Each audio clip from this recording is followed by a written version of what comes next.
Hey guys, welcome to Devbhoomi career point. आशा करता हूँ आप सभी लोग स्वस्थ होंगे, काफ़ी अच्छी आपकी स्टडी चल रही होगी। तो देखिए, एक महत्वपूर्ण वीडियो है कनिष्ठ सहायक भर्ती के संदर्भ में। आप सभी को पता है कनिष्ठ सहायक भर्ती जिसका रिटन एग्जाम और टाइपिंग टेस्ट हो चुका है। आयोग इसका डीवी कराने वाला है दिसंबर में, ठीक है। तो इसके डीवी से पहले दोस्तों एक महत्वपूर्ण सूचना है जो आप सभी लोगों को मैंने साझा करनी है। देखिए, कनिष्ठ सहायक भर्ती में बहुत से ऐसे बच्चों ने एग्ज़ाम दिया था जिनका पहले से सिलेक्शन हुआ है फॉरेस्ट गार्ड या अन्य किसी पद में, और बहुत से ऐसे बच्चे हैं जिनका सिलेक्शन हो चुका है पुलिस सब इंस्पेक्टर और आरओ एआरओ भर्ती में, ठीक है। अब देखिए, जो पुलिस इंस्पेक्टर और आरओ एआरओ वाले बच्चे हैं वो तो डीवी कराने नहीं जाएंगे, लेकिन कुछ ऐसे बच्चे जो पहले से लेवल 3 में हैं तो वो लोग कनिष्ठ सहायक का डीवी अवश्य कराएंगे। या मान के चलिए कुछ ऐसे लोग हैं जो कनिष्ठ सहायक भर्ती में कुछ ऐसे भी पद थे जिनका लेवल 4 या लेवल 5 था, ठीक है। तो इन पदों के लिए भी वो डॉक्यूमेंट वेरिफिकेशन अवश्य कराएंगे। तो ऐसे सभी लोगों से मेरा निवेदन है, देखिए अगर आप डॉक्यूमेंट वेरिफिकेशन के लिए जाएंगे तो कुछ बच्चे आयोग में गए थे, आयोग के अध्यक्ष से उनकी बात हुई है और आयोग के अध्यक्ष ने बोला है कि जो भी बच्चा डॉक्यूमेंट वेरिफिकेशन के लिए आएगा, अगर वो हमको एफिडेविट देता है कि वो केवल लेवल 4 या लेवल 5 के पदों पर इच्छुक है, वो कनिष्ठ सहायक या मेट के पदों में चयन नहीं चाहता, तो हम उसका एफिडेविट डीवी के दौरान स्वीकार करेंगे। यानी कि जितने भी बच्चे इन उच्च पदों के लिए डीवी करवाने जाएंगे तो उन सभी से निवेदन है आप लोग एक एफिडेविट बना के अवश्य जाएं, जिस कारण आपका क्या होगा, बहुत भला होगा और बहुत से ऐसे बच्चों को जॉब मिल जाएगी जो जॉब आपको नहीं चाहिए, है ना। तो नीचे जो लोअर मेरिट में है उन बच्चों का भी सिलेक्शन होने का चांस बढ़ जाएगा। तो आपकी एक छोटी सी मुहिम भैया एक बच्चे को सरकारी रोजगार दिला सकती है उत्तराखंड में, और उत्तराखंड में सरकारी नौकरी की इंपॉर्टेंस कितनी ज़्यादा है वो आप सभी लोग जानते हैं।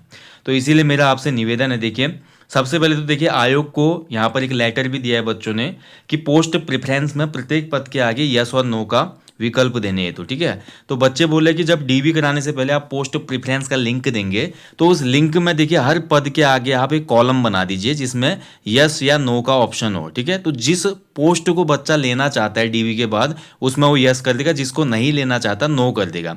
अब मान लीजिए बहुत से ऐसे बच्चे जो केवल कनिष्ठ सहायक या इससे ऊपर, आई थिंक इसमें एआरओ की भी पोस्ट थी, वो लेना चाहते तो वो मेट नहीं लेंगे, इसलिए वो मेट में नो कर सकते हैं।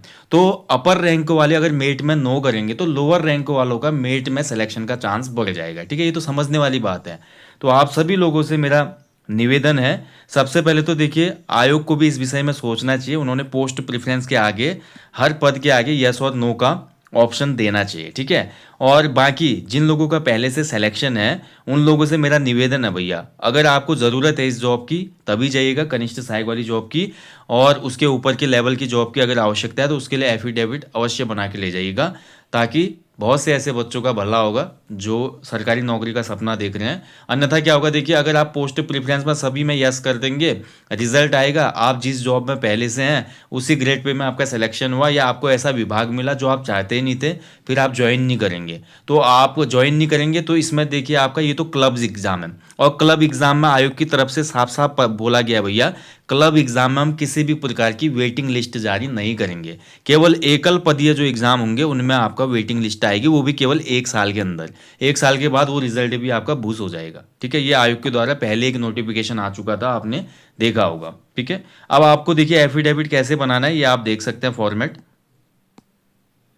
तो इस प्रकार से एक एफिडेविट बना के आप अवश्य ले जाइएगा। जिनको देखिए मान लीजिए बहुत से ऐसे सेलेक्टेड बच्चे होंगे जिनको मेट की पोस्ट नहीं चाहिए, ठीक है। तो मेट में तो आप सिलेक्शन लेंगे नहीं। मान लीजिए बहुत से फॉरेस्ट गार्ड वाले बच्चे हैं जिन्होंने कनिष्ठ सहायक का एग्जाम दिया है, सेम ग्रेड पे है तो मिल ही जाता है, लेकिन आपको मान लीजिए जो डिपार्टमेंट चाहिए वो नहीं मिल पाया, ठीक है। तो आप जो आपको पसंदीदा डिपार्टमेंट है वरीयता क्रम में केवल उसी के आगे यस करें, बाकी आप भी छोड़ दें कनिष्ठ सहायक का कॉलम, ठीक है। और जिन बच्चों का सिलेक्शन ऑलरेडी हो चुका है एसआई एग्जाम में और आपका आरओ यारो का जो रिजल्ट आया था यूकेपीएससी वाला, तो ऐसे बच्चे जो हैं उनसे भी मेरा निवेदन है भैया कि आप लोग भी डीवी में ना जाएं, ठीक है। क्योंकि आप पहले से ही देखिए लेवल 6 और 7 की पोस्ट में सेलेक्ट हो चुके हैं, तो ये जो कनिष्ठ सहायक की भर्ती है आपके लिए फिर उतना महत्वपूर्ण नहीं रहती, ठीक है। तो इस चीज़ का ध्यान रखें प्लीज़, आप सभी लोगों से निवेदन है। अगर देखिए आयोग ये बोलता है कि जिनका एसआई में सिलेक्शन हो चुका है, आरओ में भी सिलेक्शन हुआ है, इन लोगों को एफिडेविट देना पड़ेगा कि हमारा सिलेक्शन ना किया जाए, तो इन लोगों से भी मेरा निवेदन है कि आप लोग भी प्लीज़ आयोग जाकर एफिडेविट देने की कृपा करें। या देखिए यहाँ पर कमेंट बॉक्स में कमेंट आ जाएंगे, जो भी लोगों ने ये ग्रुप बनाया वो लोग ये भी बोल रहे हैं कि हम एफिडेविट खुद बना देंगे, आपका आपका कोई पैसा नहीं लगेगा। आप बस ये बता दीजिए कि आपको जॉब नहीं लेनी है, तो एफिडेविट बनाने के लिए भी कुछ बच्चे तैयार हैं। ठीक है, तो कमेंट बॉक्स में अभी आपको मिल जाएगा, वहाँ पे आप कम्युनिकेशन कर सकते हैं और आपस में जो भी ग्रुप बना है वहाँ पे पता कर लीजिएगा। तो आप लोगों से निवेदन है, जिसको भी ये जॉब नहीं चाहिए डीवी में ना जाइएगा, और जिसको जॉब चाहिए और स्पेशल डिपार्टमेंट या स्पेशल पोस्ट चाहिए तो वो लोग केवल उसी पद पर ही अपना चयन के लिए आयोग को अपना अनुरोध करें। ठीक है, बाकी पदों के लिए आप नो कर दें, या अगर आयोग प्रेफरेंस में वो ऑप्शन देगा तो वो और ज़्यादा अच्छा हो जाएगा। बाकी एफिडेविट का फॉर्मेट आप देख सकते हैं, आपको ऐसे एफिडेविट बनाना है। मैं जो भी आपका नाम है, ठीक है, और आप किसके जो भी है, सन ऑफ डॉटर ऑफ, उसके बाद आपका निवासी, मैं कनिष्ठ सहायक भर्ती में चयनित अभ्यर्थी हूँ, मेरा रोल नंबर इतना है और मेरी रैंक इतनी है। वर्तमान में मैं किसी अन्य पद पर कार्यरत हूँ या कार्यरत रह चुका हूँ।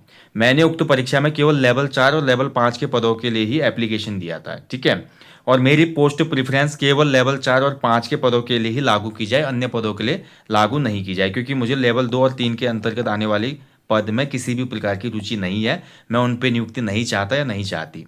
और मैं ये भी घोषित करती हूँ कि यदि वर्तमान में लेवल 3 के किसी पद पर कार्यरत हूँ तो मुझे लेवल 2 के किसी भी पद पर नियुक्ति स्वीकारनी है। ठीक है, अब ये कंडीशन आ गई फॉरेस्ट गार्ड वालों के लिए, या हो सकता है उत्तराखंड पुलिस कांस्टेबल वाले, जो कांस्टेबल भर्ती में हुए थे 2022-23 वाली में। ठीक है, पुलिस कांस्टेबल, उन्होंने भी इसका एग्जाम दिया है, क्योंकि काफ़ी बच्चे अपनी जॉब से खुश नहीं होते। जैसे फॉरेस्ट गार्ड है, पुलिस कांस्टेबल की जो भर्ती है, मतलब जो जॉब है वो आपके फील्ड जॉब है, और यहाँ पर कनिष्ठ सहायक में आपको ऑफिस डेस्क मिलता है, यानी कि डेस्क जॉब होती है, आप ऑफिस में काम करते हैं। ठीक है, तो लेकिन जो हमारा फॉरेस्ट गार्ड और पुलिस कांस्टेबल वाले पुराने बच्चे हैं, सेलेक्टेड बच्चे हैं, वो लेवल 2 में तो वैसे भी नहीं जा सकते, उनका सिलेक्शन लेवल 2 में होना संभव नहीं है, क्योंकि आप अपने ग्रेड पे से नीचे ज्वाइन नहीं कर सकते। ठीक है, और तो आप लोगों को, जो भी ऐसे लोग हैं डीवी में जो जाएंगे, तो वो एफिडेविट में ये जरूर लिखें कि मुझे लेवल 2 का कोई भी पद नहीं चाहिए, क्योंकि लेवल 2 में इसमें 1900 ग्रेड पे में एक पद है, मेट का पद है, जो कि सिंचाई विभाग के अंतर्गत है। ठीक है, और बाकी देखिए 8वां को पॉइंट है,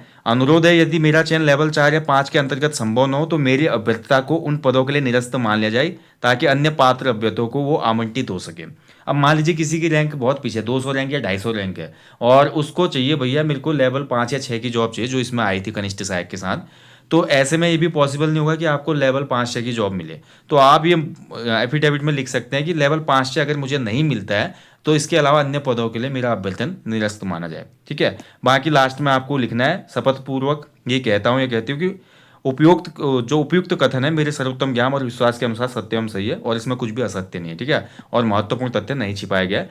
ये आपको देना है, आयोग के अध्यक्ष ने बोला है। अगर ऐसे जो भी बच्चा एफिडेविट देगा, तो जिस भी पद के लिए वो चाहता है अभ्यर्थन अपना, तो उस पद के लिए ही उसको क्या माना जाएगा, योग्य माना जाएगा। ठीक है, और बाकी पदों से उसको रिलीज कर दिया जाएगा। तो दोस्तों आपका ये एक स्टेप बहुत महत्वपूर्ण है। मैं हमेशा एक कोट बोलता हूँ कि कोई भी नौकरी जिंदगी से बड़ी नहीं है, लेकिन किसी गरीब बच्चे के लिए एक सरकारी नौकरी, वो लेवल 1 की हो, लेवल 2 की हो या लेवल 3 की हो, पहली जो नौकरी होती है किसी भी गरीब बच्चे के लिए वो बहुत महत्वपूर्ण होती है। ठीक है, तो इसलिए दोस्तों ऐसे बच्चों का भी ध्यान रखें जिनका सिलेक्शन हो सकता है आपके एकमात्र एफिडेविट बनाने से, आपके एकमात्र स्टेप लेने से एक घर में सरकारी नौकरी का दिया जल सकता है। तो प्लीज़ आप लोगों से मेरी रिक्वेस्ट है, आप लोग इस मुहिम को सपोर्ट करें। और अगर आयोग पोस्ट प्रेफरेंस में ये सभी चीज़ें दे देता है जो हमारा अभ्यर्थियों ने यहाँ पे अनुरोध किया है कि आप कॉलम बना दीजिए, और जो भी सिलेक्टेड अभ्यर्थी है वो केवल अपने मनपसंद की पोस्ट में यस और नो करेंगे, बाकी का अभ्यर्थन उनका निरस्त माना जाएगा। तो ऐसा को अगर वो दे देता है आयोग तो वेल एंड गुड है। अगर नहीं देता है और आयोग बोलता है कि पोस्ट प्रेफरेंस के साथ साथ आपको एफिडेविट भी देना आवश्यक है, तो प्लीज़ आप लोग एफिडेविट अवश्य बनाएं। ठीक है, ये मेरी आप सभी लोगों से गुजारिश है। और देखिए आपके, मैं फिर बोल रहा हूँ, आपके एक स्टेप से बहुत से लोगों को रोजगार मिल सकता है। अब मान लीजिए आपने एफिडेविट नहीं दिया, जो पहले से फॉरेस्ट गार्ड में है, जो पहले से पुलिस कांस्टेबल में है, उन्होंने एफिडेविट नहीं दिया और पता चला कि उनका सिलेक्शन मेट के पद पे हो गया, तो क्या आप मेट ज्वाइन करोगे? नहीं करोगे ना। या मान लीजिए फॉरेस्ट गार्ड और पुलिस कांस्टेबल के ऐसे बच्चे जिन्होंने आपका पोस्ट प्रेफरेंस में डाला था, पहला उनको सिंचाई विभाग चाहिए या शिक्षा विभाग, या उनको प्राविधिक शिक्षा विभाग चाहिए था, पीडब्ल्यूडी चाहिए था, उनको नहीं मिला। ठीक है, और नीचे के पद वो ज्वाइन नहीं करना चाहते हैं, नीचे के डिपार्टमेंट, और पता चला नीचे के विभागों में ही उनका सिलेक्शन हो गया, और फिर उसके बाद वो ज्वाइन करेंगे नहीं, और फिर जिन बच्चों का होना था लिस्ट में वो बच्चे वैसे ही रह जाएंगे, तो पोस्ट क्या हो जाएंगी आपकी, अग्रेनित हो जाएंगी। ठीक है, तो भाई फिर कोई फ़ायदा नहीं है। और आपको पता है ये क्लब एग्ज़ाम में, मैं बार बार बोल रहा हूँ, क्लब एग्ज़ाम में कोई भी वेटिंग नहीं आती। क्लब एग्ज़ाम में वेटिंग का कोई भी फॉर्मूला नहीं है, अब पहले होता था। अब पिछले साल या 2 साल पहले एक नोटिफिकेशन आया था, उसमें साफ स्पष्ट किया गया था शासनादेश में कि क्लब एग्ज़ाम की भर्तियों में वेटिंग लिस्ट नहीं आएगी और जितने भी पद बचेंगे उनको आगे अग्रेनित कर दिया जाएगा, ठीक है। यानी कि अगली जब भर्ती आएगी उसमें शामिल किया जाएगा। केवल जो एकल पद है, एकल पद जैसे मान लीजिए पुलिस कांस्टेबल की आपकी भर्ती हुई थी, अभी पुलिस कांस्टेबल का भी रिजल्ट आना है। पुलिस कांस्टेबल में मान लीजिए आपका जितने बच्चों का फाइनल लिस्ट में नाम आएगा, ज्वाइन नहीं करेंगे जितने बच्चे, तो फिर हमारा वेटिंग लिस्ट आएगी। लेकिन ये एकल पदों की वेटिंग लिस्ट भी केवल 1 साल के अंदर आनी चाहिए। 1 साल तक ही ये लिस्ट वैलिड रहेगी, उसके बाद फिर वेटिंग का सिस्टम ही खत्म है, ठीक है। जैसे फॉरेस्ट गार्ड की भर्ती आई, वो भी केवल एकल पद है। अब यहाँ पर कनिष्ठ सहायक के साथ हमारा आर की पद भी थे इसमें। उसके अलावा इसमें सिंचाई विभाग के मेट के पद भी थे, स्वागती और सहायक स्वागती के भी इसमें पद थे। तो उस हिसाब से ये भर्ती क्लब एग्जाम हो गई है। तो इस बात का आप विशेष ध्यान रखें। अगर आप इंटरेस्टेड हैं तो तभी डॉक्यूमेंट वेरिफिकेशन के लिए जाएं, और अगर आप इंटरेस्टेड नहीं भी हैं तो प्लीज़ ये एफिडेविट आयोग तक मुहैया करवा दें। अगर आप खुद भी एफिडेविट नहीं बनाना चाहते हैं तो जो भी बच्चे इस मुहिम में शामिल हैं, अगर उनका कॉन्टैक्ट नंबर मिल पाएगा तो मैं टेलीग्राम पे शेयर कर दूंगा, आप उनसे कॉन्टैक्ट करके बोलना कि मेरे नाम का एफिडेविट बना के आयोग में जमा कर दो, ठीक है। तो आपका हेडेक ही खत्म हो जाएगा और आपको एफिडेविट बनाने में जो 100, 150, 200 रुपये लगते हैं वो भी नहीं लगेंगे। बस इतना ही आप सभी लोगों से निवेदन था। एक बहुत महत्वपूर्ण वीडियो है और देखिए इसमें मुझे लगता है कि मतलब लगभग 100, 150 बच्चे ऐसे हैं जो सेलेक्ट होने के बावजूद इसमें ज्वाइनिंग नहीं लेंगे। तो 100, 150 बच्चों में से मान लीजिए चलो 100 ही बच्चे भी अगर मैं मानता हूँ, 100 बच्चे ऐसे एफिडेविट देते हैं तो नीचे जो मेरिट में थे, पदों से नीचे जो मेरिट में थे 100 बच्चे, उनका सिलेक्शन इसमें हो जाएगा आपकी मेहरबानी से। तो उन 100 बच्चों की दुआएं आपको हमेशा जीवन में लगेंगी और आप जीवन में हमेशा आगे ही बढ़ते जाएंगे। इस बात का ध्यान रखें, ठीक है। ये मेरी रिक्वेस्ट है और एक विनम्र निवेदन भी है, प्लीज़ इस बारे में आप ज़रूर सोचें। Thank you. जय हिंद, जय देवभूमि।